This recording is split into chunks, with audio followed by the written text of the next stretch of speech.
ಇದು ನಮ್ಮ ಸ್ವರ್ಣ ನ್ಯೂಸ್. ಮೊದಲಿಗೆ ಹೆಡ್ಲೈನ್ಸ್. ಭಾನುವಾರ ಕೇಂದ್ರ ಸಚಿವ ಕುಮಾರಸ್ವಾಮಿಗೆ ಪಾಂಡವಪುರದಲ್ಲಿ ಅಭಿನಂದನೆ. ಸಿದ್ಧತೆ ಬಗ್ಗೆ ಪರಿಶೀಲನೆ ನಡೆಸಿದ ಮಾಜಿ ಸಚಿವ ಸಿಎಸ್ ಪುಟ್ಟರಾಜು, ತಮಿಳುನಾಡಿಗೆ ನೀರು ಹರಿಸದಂತೆ ರಾಜ್ಯ ಸರ್ಕಾರಕ್ಕೆ ತಾಕೀತು. ಆಷಾಢ ಶುಕ್ರವಾರದ ಪ್ರಯುಕ್ತ ಪಟ್ಟಲದಮ್ಮ ದೇವಿಗೆ ವಿಶೇಷ ಪೂಜೆ. ದೇವಸ್ಥಾನಕ್ಕೆ ಹರಿದು ಬಂದ ಜನಸಾಗರ, ಒಳಿತಿಗಾಗಿ ದೇವಿಗೆ ಪ್ರಾರ್ಥನೆ ಸಲ್ಲಿಸಿದ ಭಕ್ತಗಣ. ಆದಿಚುಂಚನಗಿರಿ ಮಹಾ ಸಂಸ್ಥಾನ ಮಠದಲ್ಲಿ ಸಂಸ್ಕೃತ ಶಿಕ್ಷಕರ ಶೈಕ್ಷಣಿಕ ಸಮ್ಮೇಳನ ಯಶಸ್ವಿ. ಕಾರ್ಯಕ್ರಮಕ್ಕೆ ಡಾಕ್ಟರ್ ನಿರ್ಮಲಾನಂದನಾಥ ಸ್ವಾಮೀಜಿ ಚಾಲನೆ. ಎಲ್ಲಾ ಭಾಷೆಗಳ ತಾಯಿ ಭಾಷೆ ಸಂಸ್ಕೃತ ಭಾಷೆ ಎಂದ ಚುಂಚಶ್ರೀ. ಸ್ವಂತ ಖರ್ಚಿನಲ್ಲಿ ಅಭಿವೃದ್ಧಿಗೆ ಮುಂದಾದ ಜನಪ್ರತಿನಿಧಿ. ಗುಂಡಿ ಬಿದ್ದ ರಸ್ತೆಗಳಿಗೆ ಕಾಯಕಲ್ಪ. ಮದ್ದೂರು ತಾಲೂಕಿನ ಹುಳಗನಹಳ್ಳಿಯಲ್ಲಿ ಒಂದೊಳ್ಳೆ ಕೆಲಸ. ತಾಲೂಕು ಪಂಚಾಯಿತಿ ತ್ರೈಮಾಸಿಕ ಪ್ರಗತಿ ಪರಿಶೀಲನಾ ಸಭೆ. ಶಾಸಕ ಗಣಿಗ ರವಿಕುಮಾರ್ ನೇತೃತ್ವ. ಡೆಂಗ್ಯೂ ಜ್ವರ ತಡೆಯಲು ಅಗತ್ಯ ಕ್ರಮಕ್ಕೆ ಸೂಚನೆ. ಮಂಡ್ಯ ಜಿಲ್ಲಾ ಪಂಚಾಯತ್ನ ಕಾವೇರಿ ಸಭಾಂಗಣದಲ್ಲಿ 2024-25ನೇ ಸಾಲಿನ ಮಂಡ್ಯ ತಾಲೂಕು ಪಂಚಾಯತ್ ತ್ರೈಮಾಸಿಕ ಕೆಡಿಪಿ ಪ್ರಗತಿ ಪರಿಶೀಲನಾ ಸಭೆ ಶಾಸಕ ರವಿಕುಮಾರ್ ಗೌಡರವರ ಅಧ್ಯಕ್ಷತೆಯಲ್ಲಿ ನಡೆಯಿತು. ಅವರು ಇಂದು ಜಿಲ್ಲಾ ಪಂಚಾಯತ್ನ ಕಾವೇರಿ ಸಭಾಂಗಣದಲ್ಲಿ ನಡೆದ 2024-25ನೇ ಸಾಲಿನ ಮಂಡ್ಯ ತಾಲೂಕು ಪಂಚಾಯತ್ ತ್ರೈಮಾಸಿಕ ಕೆಡಿಪಿ ಪ್ರಗತಿ ಪರಿಶೀಲನಾ ಸಭೆಯ ಅಧ್ಯಕ್ಷತೆ ವಹಿಸಿ ಮಾತನಾಡಿದರು. ಜನಸಾಮಾನ್ಯರಲ್ಲಿ ಡೆಂಗ್ಯೂ ಪ್ರಕರಣವು ಹೆಚ್ಚುತ್ತಿದ್ದು, ಪ್ರಸ್ತುತ ಮಂಡ್ಯ ನಗರ ಪ್ರದೇಶದಲ್ಲಿ 37, ಮಂಡ್ಯ ಗ್ರಾಮಾಂತರದಲ್ಲಿ 119 ಪ್ರಕರಣಗಳಿವೆ. ಈ ಬಗ್ಗೆ ಆರೋಗ್ಯ ಇಲಾಖೆಯು ಗ್ರಾಮೀಣ ಹಾಗೂ ನಗರ ಪ್ರದೇಶದಲ್ಲಿ ಏನೇನು ಕ್ರಮ ಕೈಗೊಂಡಿದ್ದೀರಿ ಎಂದು ವಿಚಾರಿಸಿದರು.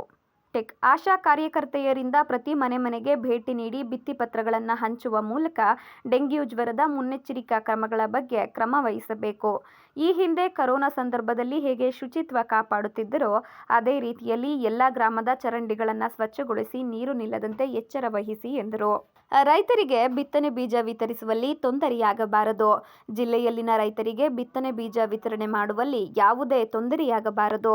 ಮಳೆಯಾಗುತ್ತಿರುವ ಹಿನ್ನೆಲೆ ನಾಲೆಗಳಲ್ಲಿ ನೀರು ಬಿಡಲಾಗುತ್ತಿದ್ದು, ರೈತರು ಕೃಷಿಯಲ್ಲಿ ತೊಡಗಬಹುದು ಎಂದರು.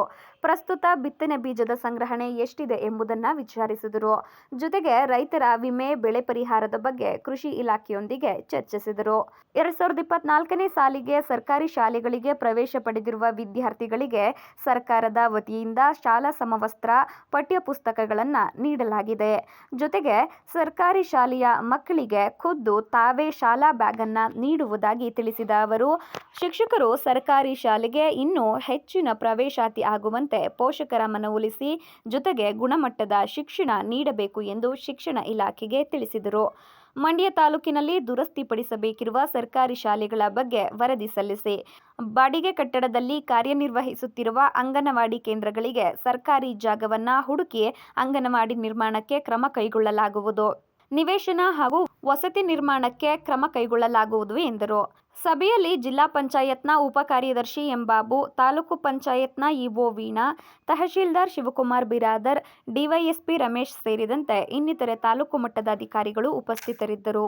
ಭಾನುವಾರ ಪಾಂಡವಪುರದ ಪಾಂಡವ ಕ್ರೀಡಾಂಗಣದಲ್ಲಿ ಕೇಂದ್ರದ ಉಕ್ಕು ಮತ್ತು ಬೃಹತ್ ಕೈಗಾರಿಕಾ ಸಚಿವ ಎಚ್.ಡಿ. ಕುಮಾರಸ್ವಾಮಿ ರವರ ಅಭಿನಂದನಾ ಸಮಾರಂಭ ಬೆಳಗ್ಗೆ 11 ಗಂಟೆಗೆ ಹಮ್ಮಿಕೊಳ್ಳಲಾಗಿದೆ ಎಂದು ಮಾಜಿ ಸಚಿವ ಸಿಎಸ್ ಪುಟ್ಟರಾಜು ತಿಳಿಸಿದರು. ಭಾನುವಾರ ಪಾಂಡವಪುರದ ಪಾಂಡವ ಕ್ರೀಡಾಂಗಣದಲ್ಲಿ ಕೇಂದ್ರದ ಉಕ್ಕು ಮತ್ತು ಬೃಹತ್ ಕೈಗಾರಿಕಾ ಸಚಿವ ಎಚ್.ಡಿ. ಕುಮಾರಸ್ವಾಮಿ ರವರಿಗೆ ಅಭಿನಂದನಾ ಸಮಾರಂಭ ಬೆಳಗ್ಗೆ 11 ಗಂಟೆಗೆ ಹಮ್ಮಿಕೊಳ್ಳಲಾಗಿದೆ ಎಂದು ಮಾಜಿ ಸಚಿವ ಸಿಎಸ್ ಪುಟ್ಟರಾಜು ತಿಳಿಸಿದರು. ಈಗಾಗಲೇ ನಾಳೆ 14ನೇ ತಾರೀಕು ಮಂಡ್ಯ ಲೋಕಸಭಾ ಕ್ಷೇತ್ರದ ನೂತನ ಸದಸ್ಯರು,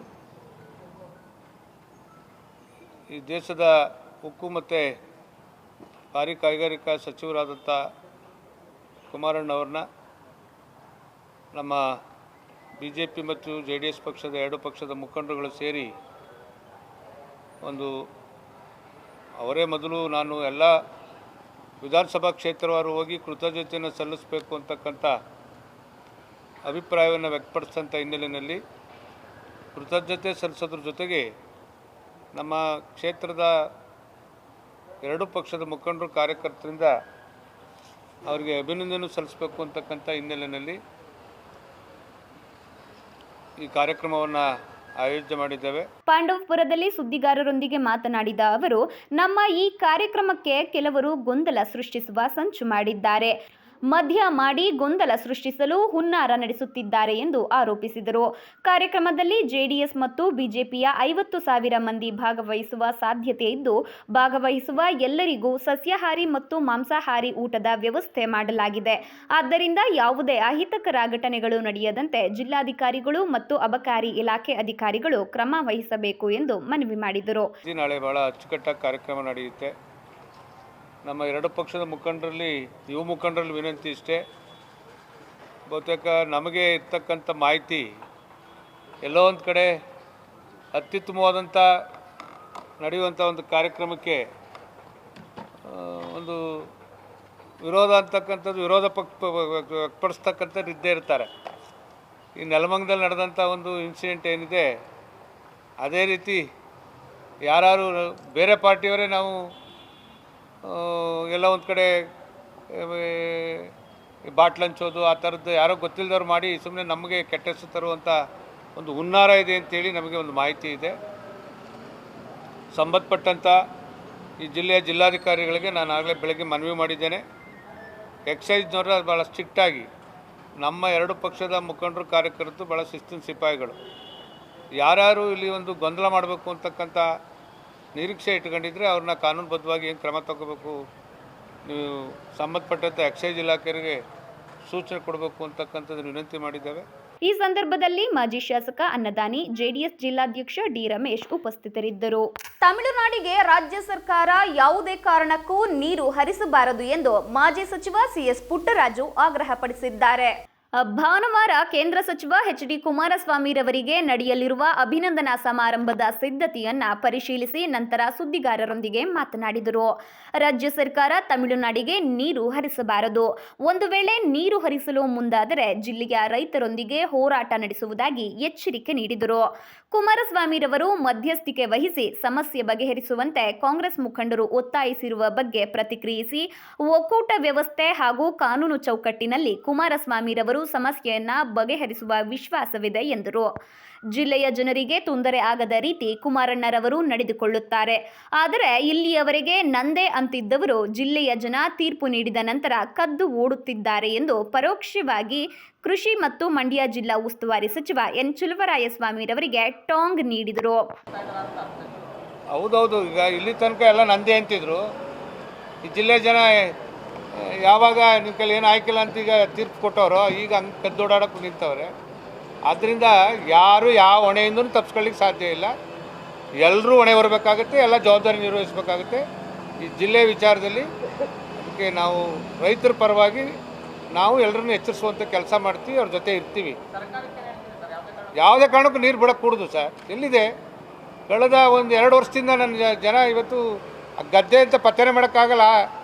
365 ದಿನ ನೀರು ನೋಡ್ತಿದ್ದಂಥ ಗದ್ದೆನಲ್ಲಿ ಜಂಗ್ ಬೆಳ್ಕೊಂಡು ನಿಂತೈತೆ. ರೈತರ ಜಮೀನು ನೀರಿಲ್ಲದೆ ತೆಕ್ಕಲು ಬಿದ್ದಿದೆ ಎಂದು ತಿಳಿಸಿದ ಅವರು, ಹಾಗಾಗಿ ಯಾವುದೇ ಕಾರಣಕ್ಕೂ ಕಾವೇರಿ ನೀರನ್ನ ತಮಿಳುನಾಡಿಗೆ ಬಿಡಬಾರದು ಎಂದರು. ಯಾವ ಜವಾಬ್ದಾರಿಯನ್ನು ಯಾರು ನಿರ್ವಹಿಸಬೇಕು ಎನ್ನುವುದನ್ನು ಅಂಬೇಡ್ಕರ್ ಅವರು ಸಂವಿಧಾನದಲ್ಲಿ ಬರೆದಿದ್ದಾರೆ. ನಾವು ರೈತ ಪರ ಕೆಲಸ ಮಾಡುತ್ತೇವೆ, ಕಾನೂನು ಚೌಕಟ್ಟಿನಲ್ಲಿ ತೀರ್ಮಾನ ತೆಗೆದುಕೊಳ್ಳುತ್ತೇವೆ ಎಂದರು. ಕುಮಾರಸ್ವಾಮಿರವರು ಪ್ರಧಾನಿ ಮೋದಿ ಅವರನ್ನ ಭೇಟಿಯಾಗಿ ಕಾವೇರಿ ಸಮಸ್ಯೆ ಬಗ್ಗೆ ಚರ್ಚೆ ನಡೆಸಲಿದ್ದಾರೆ ಎಂದು ಮಾಜಿ ಸಚಿವರು ಜನಸಂಪರ್ಕ ಸಭೆಯಲ್ಲಿ ಅಧಿಕಾರಿಗಳು ಭಾಗವಹಿಸದಂತೆ ಒತ್ತಡ ಹಾಕಿದ್ದು, ಇದು ಅವರ ಮನಸ್ಥಿತಿಯನ್ನ ತೋರಿಸುತ್ತದೆ ಎಂದರು. ಓಲೈಸ್ಕೊಂಡ್ಬಿಡ್ತಾರೆ ಕುಮಾರಣ್ಣವ್ರು, ಜನ ಸಮಸ್ಯೆ ಬಗೆಹರಿಸ್ಬಿಡ್ತಾರೆ ಅನ್ನೋ ರೀತಿಯಲ್ಲಿ ಒಬ್ಬ ಅಧಿಕಾರಿಗಳನ್ನ ಬರೆದಂಗೆ ಮಾಡಿದ್ದಾರೆ. ಆದರೂ ಯಾವ ರೀತಿ ಆ ಜನರಿಗೆ ನ್ಯಾಯ ದೊರಕಿಸ್ಬೇಕು ಅಂತಕ್ಕಂಥದ್ದನ್ನು ಬೆಳಗ್ಗೆ 10 ಗಂಟೆಗೆ ಬಂದಂಥವ್ರು ರಾತ್ರಿ 8 ಗಂಟೆ ಕೂತ್ಕೊಂಡು ಈವನ್ ಟುಡೇ ಒಂದು ಅರ್ಜಿನೂ ನಮ್ಮ ಜನ ಕೊಟ್ಟಿರ್ತಕ್ಕಂಥದ್ದಕ್ಕೆ ನ್ಯಾಯ ಸಿಗಬೇಕು ಅಂತೇಳಿ ಪ್ರತಿದಿನ ಆಫೀಸಲ್ಲಿ ಸ್ಟಾಪ್ ಇಟ್ಟು ಕೆಲಸ ಮಾಡ್ತಾ ಇದ್ದಾರೆ. ಜನರ ಸಮಸ್ಯೆ ಬಗೆಹರಿಸ್ತಾರೆ, ಯಾವತ್ತೂ ಈ ಜಿಲ್ಲೆಯ ಜನರ ಪರವಾಗಿ ಇರ್ತಾರೆ. ಮೋದಿ ತಾವು ಮಾತಾಡಿಸ್ತೀವಿ, ಅದಕ್ಕಿಂತ ಮಿಗಿಲಾಗಿ ರಾಷ್ಟ್ರಪತಿಗಳ ತಾವು ಮಾತಾಡಬೇಕು ಅಂದರೂ ಈ ಒಕ್ಕೂಟದ ವ್ಯವಸ್ಥೆಯಲ್ಲಿ ಎಲ್ರಿಗೂ ನ್ಯಾಯ ಸಿಗಬೇಕು. ಅದರಲ್ಲಿ ವಿಶೇಷವಾಗಿ ನನ್ನ ಜಿಲ್ಲೆಯ ಜನಕ್ಕೆ ಯಾವುದೇ ತೊಂದರೆ ಆಗದ ರೀತಿಯಲ್ಲಿ ನಾವು ಹೋರಾಟ ಮಾಡೋಕ್ಕೆ ಸಿದ್ಧ ಇದ್ವಿ. ಈ ಸಂದರ್ಭದಲ್ಲಿ ಮಾಜಿ ಶಾಸಕ ಅನ್ನದಾನಿ, ಜೆಡಿಎಸ್ ಜಿಲ್ಲಾಧ್ಯಕ್ಷ ಡಿ ರಮೇಶ್ ಉಪಸ್ಥಿತರಿದ್ದರು. ಮದ್ದೂರಿನ ಎಚ್ ಚನ್ನೇಗೌಡ ವಿದ್ಯಾನಿಲಯದ ಅಂಗಸಂಸ್ಥೆಗಳಾದ ಜವಾಹರ್ ಪ್ರೌಢಶಾಲೆ, ಕಮಲ ನೆಹರು ಬಾಲಿಕಾ ಪ್ರೌಢಶಾಲೆ, ಕಸ್ತೂರಿಬಾ ಉನ್ನತ ಪ್ರಾಥಮಿಕ ಶಾಲೆಯ ಸಹಯೋಗದೊಂದಿಗೆ 2024-25ನೇ ಸಾಲಿನ ಕ್ರೀಡಾ ಮತ್ತು ಸಾಂಸ್ಕೃತಿಕ ಚಟುವಟಿಕೆಗಳ ಉದ್ಘಾಟನಾ ಸಮಾರಂಭ ನಡೆಯಿತು. ಕಾರ್ಯಕ್ರಮವನ್ನು ಉದ್ಘಾಟಿಸಿ ಮಾತನಾಡಿದ ಒಳಗೆರೆಹಳ್ಳಿ ಕೃಷಿ ಇಲಾಖೆಯ ಸಹಾಯಕ ನಿರ್ದೇಶಕರಾದ ಶಿವರಾಜು ರವರು, ಶಿಕ್ಷಕರು ವಿದ್ಯಾರ್ಥಿಗಳ ಪ್ರತಿಭೆಯನ್ನು ಬಾಲ್ಯದಲ್ಲಿಯೇ ಗುರುತಿಸಿ ಪೋಷಿಸುವ ಜವಾಬ್ದಾರಿ ಹೊಂದಿರುತ್ತಾರೆ. ನಾವು ಓದುತ್ತಿದ್ದ ಸಂದರ್ಭದಲ್ಲಿ ಜವಾಹರ್ ಪ್ರೌಢಶಾಲೆಯಲ್ಲಿ ಸೀಟು ಪಡೆಯಬೇಕೆಂದರೆ ಹರಸಾಹಸ ಪಡಬೇಕಿತ್ತು. ಇಂತಹ ಶಾಲೆಯಲ್ಲಿ ವ್ಯಾಸಂಗ ಮಾಡಿದ ಪ್ರತಿಯೊಬ್ಬರೂ ಒಂದೊಂದು ಕ್ಷೇತ್ರದಲ್ಲಿ ಸಾಧನೆಗೈದಿರುವುದು ಈ ಸಂಸ್ಥೆಯ ಹೆಮ್ಮೆ ಎಂದು ಪ್ರಶಂಸೆ ವ್ಯಕ್ತಪಡಿಸಿದರು. ಹಿಡಿದಂಗೆ ಹೆಸರು ಕೇಳಿದ್ರೆ ನಾನು ಹೇಳ್ತೀನಿ, 1ನೇ ಕ್ಲಾಸಿಂದ ಯಾರು ಕಲಿಸಿದ್ರು ಅಂದರೆ, ಸೆಕೆಂಡ್ PUC ಯಾರು ಕಲಿಸಿದ್ರು ಅಂದರೆ ಎಲ್ಲ ಶಿಕ್ಷಕರನ್ನ ನೆನಪಿಸ್ಕೊಟ್ಟಿದ್ದೇನೆ. ಯಾಕೆ ನೆನಪಿಟ್ಕೊಟ್ಟಿದ್ದೇವೆ ಅಂತ ಹೇಳಿದ್ರೆ ಅವರ ಆದರ್ಶ ಗುಣಗಳು, ಆ ಶಿಕ್ಷಕರ ಆದರ್ಶ ಗುಣಗಳು ಹೇಗಿದ್ವು ಹಾಗಾಗಿ ಅವರು ನಮ್ಮ ಎಲ್ಲ ನೆನಪಿನಲ್ಲಿ ಇರ್ತಾರೆ, ನಿರಂತರವಾಗಿ ಉಳ್ಕೊಳ್ತಾರೆ, ಕಡೆಯ ದಿನಗಳಲ್ಲೂ ಉಳ್ಕೊಳ್ತಾರೆ. ಹಾಗಾಗಿ ಶಿಕ್ಷಕರು ಹೇಗೆ ವಿದ್ಯಾರ್ಥಿಗಳ ಮನಸ್ಸನ್ನು ಗೆಲ್ಲಬೇಕು ಅಂತ ಹೇಳಿದ್ರೆ ನೀವು ಕೊಡ್ತಕ್ಕಂಥ ಶಿಕ್ಷಣ, ನೀವು ಸಾಂಪ್ರದಾಯಿಕವಾಗಿ ಪುಸ್ತಕವನ್ನು ಕೊಡುವಂಥ ಶಿಕ್ಷಣಗಳಲ್ಲ ಮುಖ್ಯವಾಗಿ, ಅದು ಬೇಕು. ಆದರೆ ಅವರನ್ನು ಮನುಷ್ಯನಾಗಿ ಮಾಡ್ತಕ್ಕಂಥ ಶಿಕ್ಷಣ ಏನಿದೆ ಆ ಒಂದು ಗುರುತರ ಜವಾಬ್ದಾರಿ ಶಿಕ್ಷಕರ ಮೇಲಿದೆ ಅಂತ ಹೇಳೋದನ್ನು ಇಷ್ಟಪಡ್ತಾ, ಶಾಲೆಯ ವಿದ್ಯಾರ್ಥಿಗಳಿಗೆ ಸಮವಸ್ತ್ರ ವಿತರಿಸಿ ಮಾತನಾಡಿದ ಜಿಲ್ಲಾ ಜಾನಪದ ಪರಿಷತ್ತಿನ ಅಧ್ಯಕ್ಷರಾದ ಶ್ರೀ DP ಸ್ವಾಮಿರವರು, ಯಾರು ಶಿಕ್ಷಣವನ್ನು ಪಡೆದುಕೊಂಡು ಅದರ ಜ್ಞಾನವನ್ನು ಗಳಿಸುತ್ತಾರೋ ಅವರು ಅತ್ಯಂತ ಶ್ರೀಮಂತರು.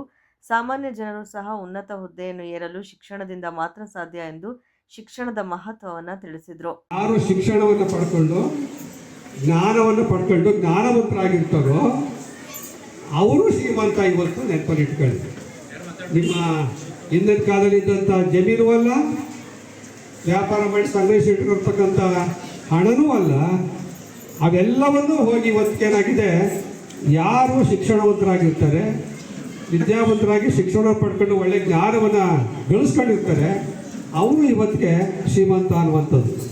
ನಂತರ ಮಾತನಾಡಿದ ನಲಿ ಕೃಷ್ಣರವರು, ಕರ್ನಾಟಕ ಸಂಘದ ಸಹಕಾರದೊಂದಿಗೆ HK ವೀರಣ್ಣಗೌಡ ಕಾಲೇಜಿನಲ್ಲಿ ಹಲವಾರು ಸಾಂಸ್ಕೃತಿಕ ಕ್ರೀಡಾ ಚಟುವಟಿಕೆಗಳು ನಿರಂತರವಾಗಿ ನಡೆಯುತ್ತಿರುತ್ತವೆ. ಹಾಗಾಗಿ ವಿದ್ಯಾರ್ಥಿಗಳು ಕನ್ನಡ ಸಂಘದ ವಿವಿಧ ಕಾರ್ಯಕ್ರಮಗಳಲ್ಲಿ ಭಾಗವಹಿಸಬೇಕೆಂದು ವಿದ್ಯಾರ್ಥಿಗಳಿಗೆ ಸಲಹೆ ನೀಡಿದರು.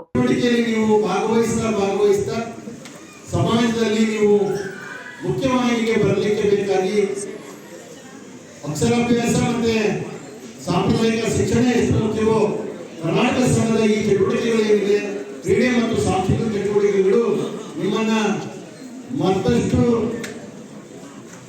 ಮುಖ್ಯವಾಹಿನಿಗೆ ತರುವುದರಲ್ಲಿ ಸಹಕಾರಿಯಾಗಲಿದೆ. ಕಾರ್ಯಕ್ರಮದಲ್ಲಿ MH ಚನ್ನೇಗೌಡ ವಿದ್ಯಾಸಂಸ್ಥೆಯ ನಿರ್ದೇಶಕರಾದ MA ರಾಮಲಿಂಗಯ್ಯ, ಪ್ರೊಫೆಸರ್ ಮಲ್ಲಿಕಾರ್ಜುನ, ಅಪೂರ್ವ ಚಂದ್ರ, ಡಾಕ್ಟರ್ ಗುರುಮೂರ್ತಿ, ಜಗದೀಶ್, ವೀರಭದ್ರಪ್ಪ ಇನ್ನಿತರರಿದ್ದರು.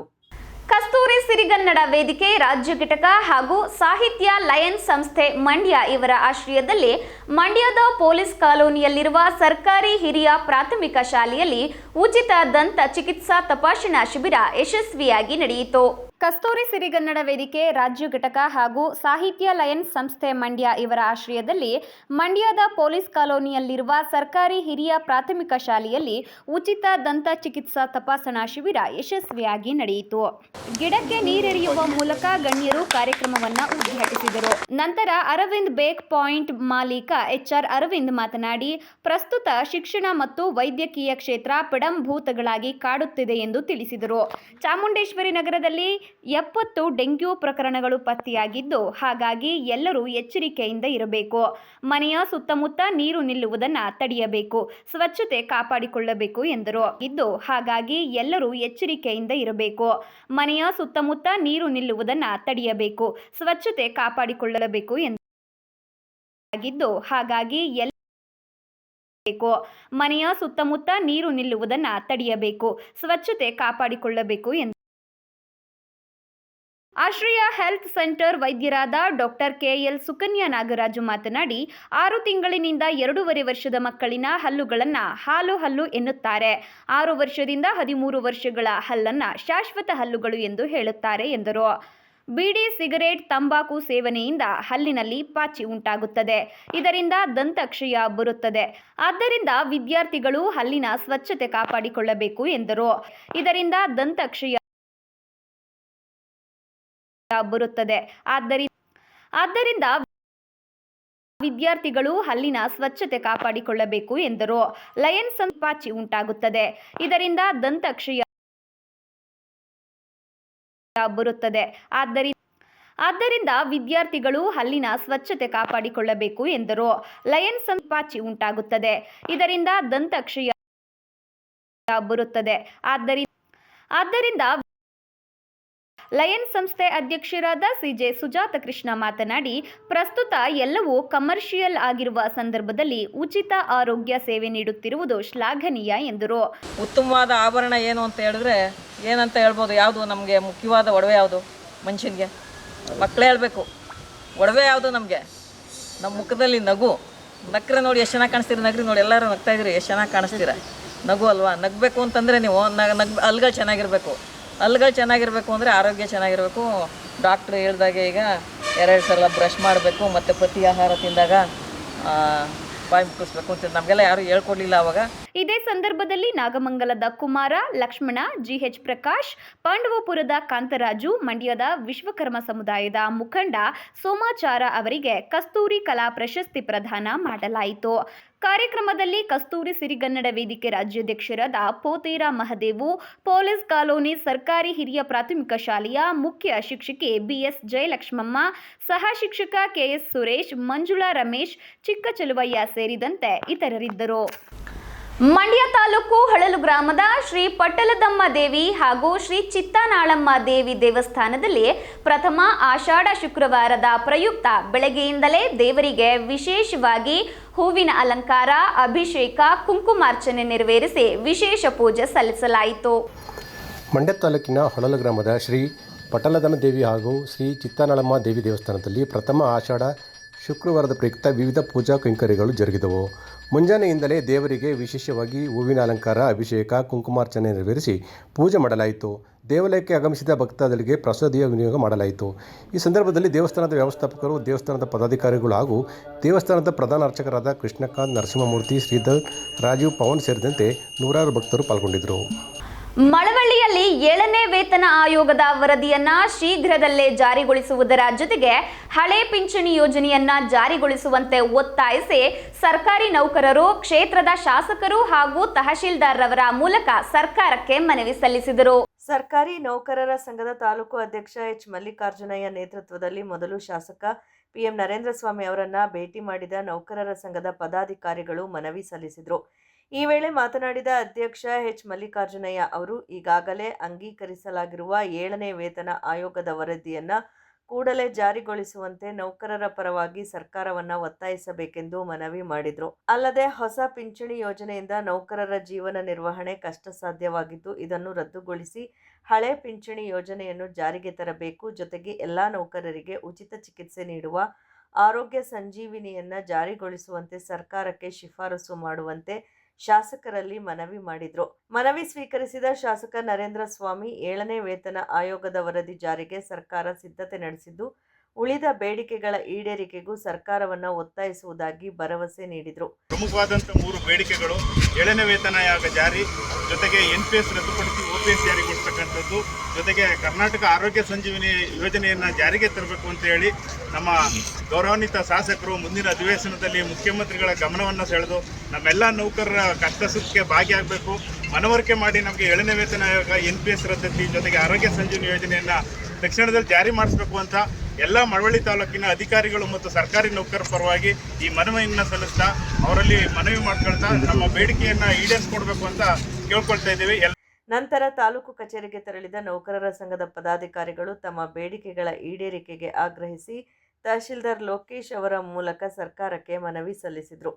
ಸಂಘದ ಪದಾಧಿಕಾರಿಗಳಾದ ಗುರುಸ್ವಾಮಿ, ಪುಟ್ಟಸ್ವಾಮಿಗೌಡ, ಲಿಂಗರಾಜು, ಚಂದ್ರಶೇಖರ್, ಶಿವಶಂಕರ್, ವೆಂಕಟೇಶ್, ಮಲ್ಲೇಶ್, ಶಿವಕುಮಾರ್ ಮತ್ತಿತರರು ಹಾಜರಿದ್ದರು. ಮದ್ದೂರು ತಾಲೂಕಿನ ಹುಳುಗನಹಳ್ಳಿ ಗ್ರಾಮದಲ್ಲಿ ಗುಂಡಿ ಬಿದ್ದ ರಸ್ತೆಗಳನ್ನು ತಮ್ಮ ಸ್ವಂತ ಹಣದಲ್ಲಿ ಗ್ರಾಮ ಪಂಚಾಯಿತಿ ಮಾಜಿ ಅಧ್ಯಕ್ಷ ಹಾಲಿ ಸದಸ್ಯ ನಂದೀಶ್ ಗೌಡ ಮುಚ್ಚಿಸುವ ಕೆಲಸಕ್ಕೆ ಮುಂದಾಗಿದ್ದಾರೆ.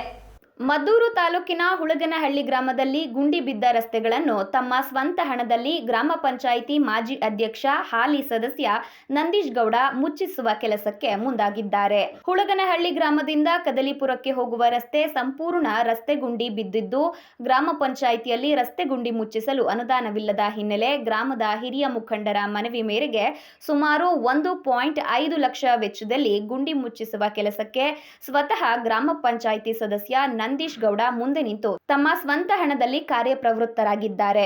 ಸದಸ್ಯರು ಮಾಜಿ ಅಧ್ಯಕ್ಷರಾದ ಶ್ರೀ ನಂದೀಶ್ ಗೌಡರು ನಮ್ಮ ಗ್ರಾಮದ ಮುಂಭಾಗದ ರಸ್ತೆ, ಶಾಲೆ ಮುಂಭಾಗದ ರಸ್ತೆ ಗುಂಡಿಯಾಗಿತ್ತು.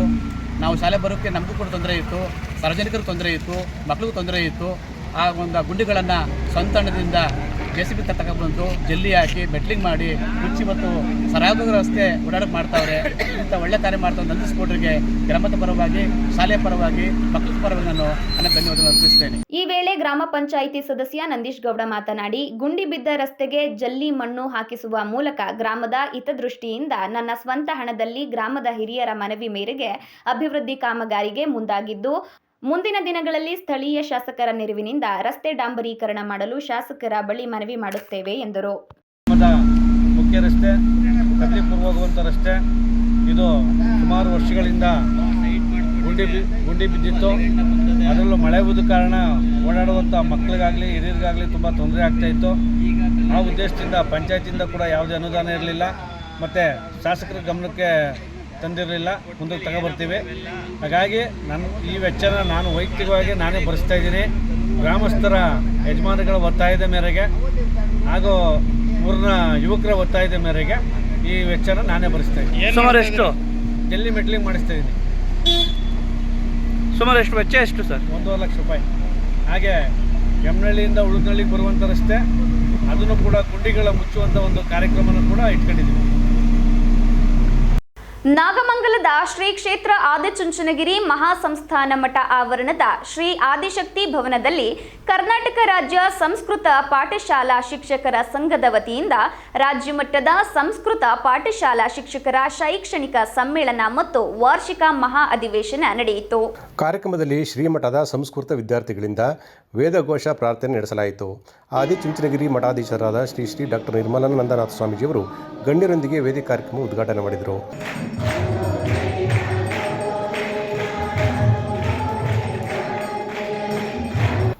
ಕಾರ್ಯಕ್ರಮದಲ್ಲಿ ಮಾತನಾಡಿದ ಸ್ವಾಮೀಜಿಗಳು, ಭಾರತ ನಾಗರಿಕತೆಯ ಎಲ್ಲ ಭಾಷೆಗಳ ತಾಯಿ ಸಂಸ್ಕೃತಿ ಭಾಷೆ ಎಂದರೆ ತಪ್ಪಾಗಲಾರದು. ಸಂಸ್ಕೃತಕ್ಕೆ ಹಿಂದಿನಿಂದಲೂ ಭದ್ರ ಬುನಾದಿ ಹಾಕಿಕೊಂಡು ಬಂದಿದ್ದರೆ ಪ್ರಸ್ತುತದಲ್ಲಿ ಹಿಂದಿ ಭಾಷೆಯ ಬದಲು ಸಂಸ್ಕೃತವೇ ನಮ್ಮ ರಾಷ್ಟ್ರ ಭಾಷೆಯಾಗಿ ಉಳಿದಿರುತ್ತಿತ್ತು. ಆದರೂ ಕೂಡ ಸಂಸ್ಕೃತ ಭಾಷೆ ಪ್ರಪಂಚಕ್ಕೆ ವ್ಯಾಪಿಸಿದೆ ಎಂದರೆ ತಪ್ಪಾಗಲಾರದು ಎಂದರು. ಅತ್ಯುತ್ತಮ ಭಾಷೆಯನ್ನು ಶಿಕ್ಷಕರು ಜ್ಞಾನ ಪರಂಪರೆಯೊಂದಿಗೆ ಎಲ್ಲೆಡೆ ಹಂಚಬೇಕು. ಸಂಸ್ಕೃತದ ಬಗ್ಗೆ ನಮ್ಮಲ್ಲಿರುವ ಕೀಳರಿಮೆಯನ್ನು ನಾವೆಲ್ಲರೂ ಬಿಡಬೇಕು. ಸಂಸ್ಕೃತ ಜ್ಞಾನವನ್ನು ನಾವೆಲ್ಲರೂ ತಿಳಿಯುವುದು ಅವಶ್ಯಕ ಅಂತ ಹೇಳಿದರು. ಕರ್ನಾಟಕ ಸಂಸ್ಕೃತಿ ವಿಶ್ವವಿದ್ಯಾನಿಲಯದ ಕುಲಪತಿಗಳಾದ ಡಾಕ್ಟರ್ ಅಹಲ್ಯ ಮಾತನಾಡಿ, ಸಂಸ್ಕೃತ ವಿಶ್ವವಿದ್ಯಾನಿಲಯದ ದೊಡ್ಡ ಶಕ್ತಿ ಸಂಸ್ಕೃತ ಪಾಠಶಾಲೆಯ ಶಿಕ್ಷಕರಾದ ನೀವುಗಳು ಹಾಗೂ ಮಠಮಾನ್ಯಗಳು. ಸಂಸ್ಕೃತವನ್ನು ಜೀವಂತವಾಗಿ ಇಡದಿದ್ದರೆ ಕಷ್ಟಕರವಾಗುತ್ತಿತ್ತು. ಸಂಸ್ಕೃತ ಭಾಷೆ ಮತ್ತು ಉತ್ತಮ ಪರಿಸರ ನಿರ್ಮಾಣ ಮಾಡಲು ಮಠಮಾನ್ಯ ಕೊಡುಗೆ ಅಪಾರವಾಗಿದೆ. ಸಂಸ್ಕೃತ ಭಾಷೆಗೆ ಬೆನ್ನೆಲುಬಾಗಿ ನಿಂತಿರುವ ಎಲ್ಲರ ಸಹಕಾರವನ್ನು ಸ್ಮರಿಸಿಕೊಂಡರು.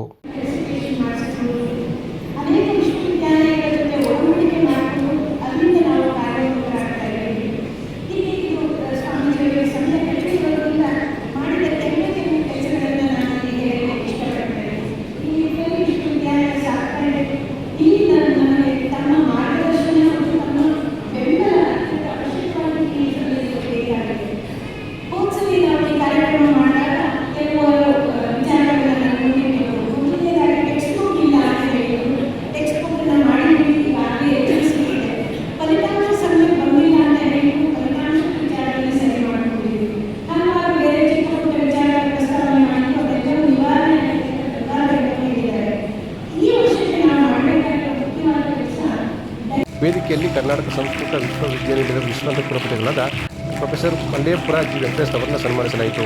ಇದೇ ಸಂದರ್ಭದಲ್ಲಿ ನಿವೃತ್ತ ಶಿಕ್ಷಕರು ಮತ್ತು ಪ್ರತಿಭಾನ್ವಿತ ವಿದ್ಯಾರ್ಥಿಗಳಿಗೆ ಪುರಸ್ಕಾರ ಮಾಡಲಾಯಿತು.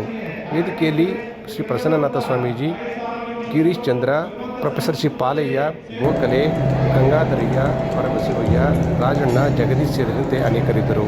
ವೇಗವಾಗಿ ಬರುತ್ತಿದ್ದ ಕೆಎಸ್ಆರ್ಟಿಸಿ ಬಸ್ಸು ಸ್ಕೂಟರ್ಗೆ ಡಿಕ್ಕಿ ಹೊಡೆದ ಪರಿಣಾಮವಾಗಿ ಸ್ಕೂಟರ್ ಸವಾರ ಕೂಲಿ ಕಾರ್ಮಿಕರಿಬ್ಬರು ತೀವ್ರವಾಗಿ ಗಾಯಗೊಂಡು ಆಸ್ಪತ್ರೆ ಸೇರಿರುವ ಘಟನೆ ಮಳವಳ್ಳಿ ಪಟ್ಟಣದ ಮಾರೇಹಳ್ಳಿ ಬಳಿ ಜರುಗಿದೆ. ಯಳಂದೂರು ತಾಲೂಕು ದುಗ್ಗಟ್ಟಿ ಗ್ರಾಮದ ವಾಸಿಗಳಾದ ಶಾಂತರಾಜು ಹಾಗೂ ನಂಜಶೆಟ್ಟಿ ಎಂಬುವವರೇ ಗಾಯಗೊಂಡ ಸ್ಕೂಟರ್ ಸವಾರರಾಗಿದ್ದಾರೆ. ಕಟ್ಟಡ ನಿರ್ಮಾಣ ಕಾರ್ಮಿಕರಾಗಿದ್ದ ಇವರು ಶುಕ್ರವಾರ ಸಾಯಂಕಾಲ 3:30 ಸಮಯದಲ್ಲಿ ಕೂಲಿ ಮುಗಿಸಿ ತಮ್ಮ ಟಿವಿಎಸ್ ಸ್ಕೂಟರ್ನಲ್ಲಿ ವಾಪಸ್ಸಾಗುತ್ತಿದ್ದ ವೇಳೆ ಈ ಅಪಘಾತ ಸಂಭವಿಸಿದೆ. ಕೊಳ್ಳೇಗಾಲ ಕಡೆಯಿಂದ ಬರುತ್ತಿದ್ದ ಕೆಎಸ್ಆರ್ಟಿಸಿ ಬಸ್ಸು ಸ್ಕೂಟರ್ಗೆ ಡಿಕ್ಕಿ ಹೊಡೆದು ಸಂಭವಿಸಿದ ಅಪಘಾತದಲ್ಲಿ ಇಬ್ಬರು ಕಾರ್ಮಿಕರ ಕಾಲಿನ ಮೂಳೆ ಮುರಿದಿದೆ ಎನ್ನಲಾಗಿದೆ. ಗಂಭೀರ ಸ್ಥಿತಿಯಲ್ಲಿರುವ ಗಾಯಾಳುಗಳಿಗೆ ಇಲ್ಲಿನ ಸರ್ಕಾರಿ ಆಸ್ಪತ್ರೆಯಲ್ಲಿ ಪ್ರಥಮ ಚಿಕಿತ್ಸೆ ನೀಡಿ ಹೆಚ್ಚಿನ ಚಿಕಿತ್ಸೆಗಾಗಿ ಮೈಸೂರಿನ ಕೆಆರ್ ಆಸ್ಪತ್ರೆಗೆ ಸಾಗಿಸಲಾಗಿದೆ.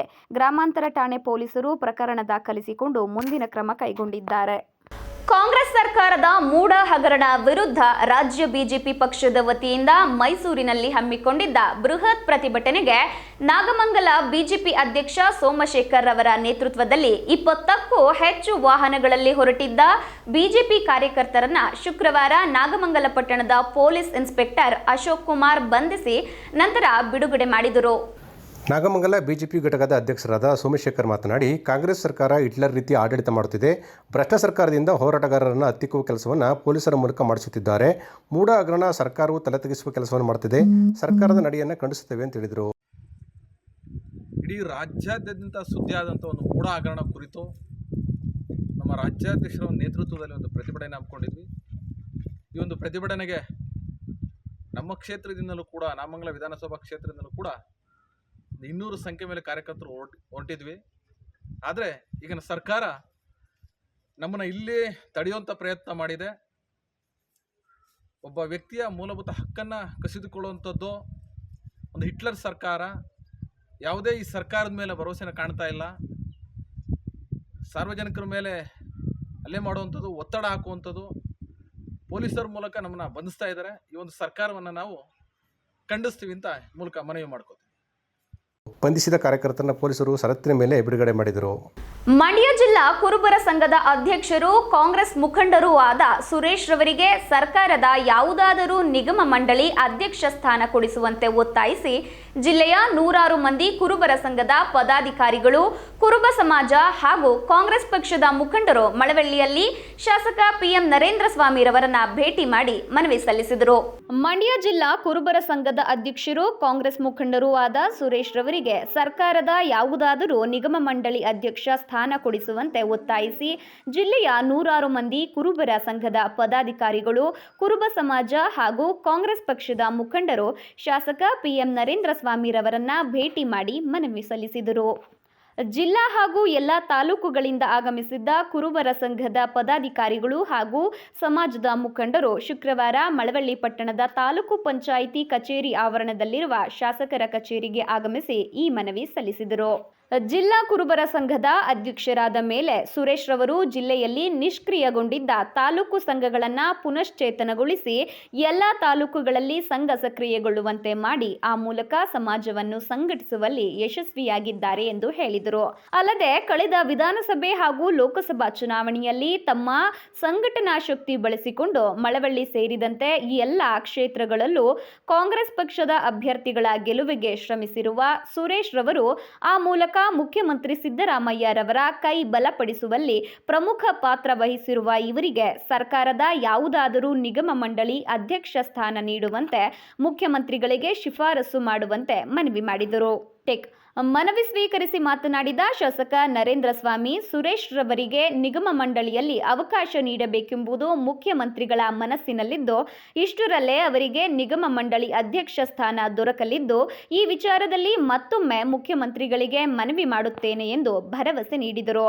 2ನೇ ಬಾರಿ ಸಿದ್ದರಾಮಯ್ಯರವರು ಮುಖ್ಯಮಂತ್ರಿಯಾಗಿರುವುದನ್ನು ಸಹಿಸದ ಕೆಲ ದುಷ್ಟ ಶಕ್ತಿಗಳು ಅವರ ವಿರುದ್ಧ ದೊಡ್ಡ ಮಟ್ಟದಲ್ಲಿ ಸುಳ್ಳಿನ ಷಡ್ಯಂತ್ರ ನಡೆಸುತ್ತಿದ್ದು, ಇದರ ವಿರುದ್ಧ ಮತ್ತೊಂದು ಅಹಿಂದ ಆಂದೋಲನಕ್ಕೆ ಸಿದ್ಧವಾಗಬೇಕಿದೆ ಎಂದು ಕರೆ ನೀಡಿದರು. ಸತ್ಯ ಮತ್ತು ಸುಳ್ಳಿನ ನಡುವೆ ಹೋರಾಟ ಸ್ಟಾರ್ಟ್ ಆಗುತ್ತೆ.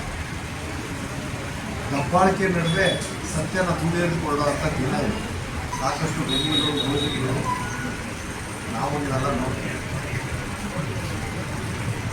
ನಾನು ಮುಖ್ಯವಾಗಿರೋಕ್ಕಿಂಗಲ್ಲ, ಅವರು ದೊಡ್ಡವರು ಅಲ್ಲ, ಅದು ಬೇರೆ. ಆದರೆ ಸಾರ್ವಜನಿಕ ಬೆಂಬಲ ಕ್ರೋಢೀಕರಿಸ್ತಕ್ಕಂಥ ಸಂದರ್ಭವೂ ಇದೆ. ಚುನಾವಣೆಯಲ್ಲೇ ಐಂದ ಮೂಮೆಂಟ್ ಬಂದಲ್ಲ, ಆ ರೀತಿಯ ಇನ್ನೊಂದು ಮೂಮೆಂಟ್ ಈಗ ಸ್ಟಾರ್ಟ್ ಆಗಲೇಬೇಕಾಗುತ್ತೆ. ಮುಖಂಡರಾದ ರೇವಣ್ಣ, ಶಶಿಕುಮಾರ್, ನಿಂಗರಾಜು, ಹರೀಶ್, ರಾಜಣ್ಣ, ಶಶಿಧರ್, ನಾಗಣ್ಣ ಹಾಗೂ ನಿಗಮ ಮಂಡಳಿ ಅಧ್ಯಕ್ಷ ಸ್ಥಾನದ ಆಕಾಂಕ್ಷಿ ಸುರೇಶ್ ಮತ್ತಿತರರು ಹಾಜರಿದ್ದರು. ಕೊನೆಯಲ್ಲಿ ಮತ್ತೊಮ್ಮೆ ಹೆಡ್ಲೈನ್ಸ್. ಭಾನುವಾರ ಕೇಂದ್ರ ಸಚಿವ ಕುಮಾರಸ್ವಾಮಿಗೆ ಪಾಂಡವಪುರದಲ್ಲಿ ಅಭಿನಂದನೆ. ಸಿದ್ಧತೆ ಬಗ್ಗೆ ಪರಿಶೀಲನೆ ನಡೆಸಿದ ಮಾಜಿ ಸಚಿವ ಸಿಎಸ್ ಪುಟ್ಟರಾಜು, ತಮಿಳುನಾಡಿಗೆ ನೀರು ಹರಿಸದಂತೆ ರಾಜ್ಯ ಸರ್ಕಾರಕ್ಕೆ ತಾಕೀತು. ಆಷಾಢ ಶುಕ್ರವಾರದ ಪ್ರಯುಕ್ತ ಪಟ್ಟಲದಮ್ಮ ದೇವಿಗೆ ವಿಶೇಷ ಪೂಜೆ. ದೇವಸ್ಥಾನಕ್ಕೆ ಹರಿದು ಬಂದ ಜನಸಾಗರ, ಒಳಿತಿಗಾಗಿ ದೇವಿಗೆ ಪ್ರಾರ್ಥನೆ ಸಲ್ಲಿಸಿದ ಭಕ್ತಗಣ. ಆದಿಚುಂಚನಗಿರಿ ಮಹಾ ಸಂಸ್ಥಾನ ಮಠದಲ್ಲಿ ಸಂಸ್ಕೃತ ಶಿಕ್ಷಕರ ಶೈಕ್ಷಣಿಕ ಸಮ್ಮೇಳನ ಯಶಸ್ವಿ. ಕಾರ್ಯಕ್ರಮಕ್ಕೆ ಡಾಕ್ಟರ್ ನಿರ್ಮಲಾನಂದನಾಥ ಸ್ವಾಮೀಜಿ ಚಾಲನೆ. ಎಲ್ಲಾ ಭಾಷೆಗಳ ತಾಯಿ ಭಾಷೆ ಸಂಸ್ಕೃತ ಭಾಷೆ ಎಂದ ಚುಂಚಶ್ರೀ. ಸ್ವಂತ ಖರ್ಚಿನಲ್ಲಿ ಅಭಿವೃದ್ಧಿಗೆ ಮುಂದಾದ ಜನಪ್ರತಿನಿಧಿ. ಗುಂಡಿಬಿದ್ದ ರಸ್ತೆಗಳಿಗೆ ಕಾಯಕಲ್ಪ. ಮದ್ದೂರು ತಾಲೂಕಿನ ಹುಳಗನಹಳ್ಳಿಯಲ್ಲಿ ಒಂದೊಳ್ಳೆ ಕೆಲಸ. ತಾಲೂಕು ಪಂಚಾಯಿತಿ ತ್ರೈಮಾಸಿಕ ಪ್ರಗತಿ ಪರಿಶೀಲನಾ ಸಭೆ. ಶಾಸಕ ಗಣಿಗ ರವಿಕುಮಾರ್ ನೇತೃತ್ವ. ಡೆಂಗ್ಯೂ ಜ್ವರ ತಡೆಯಲು ಅಗತ್ಯ ಕ್ರಮಕ್ಕೆ ಸೂಚನೆ. ಇದಿಷ್ಟು ಇವತ್ತಿನ ಪ್ರಮುಖ ಸುದ್ದಿಗಳು. ಇದು ನಮ್ಮ ಸ್ವರ್ಣ ಟಿವಿ, ಬಾಂಧವ್ಯಗಳ ಬೆಸುಗೆ. ನಮಸ್ಕಾರ.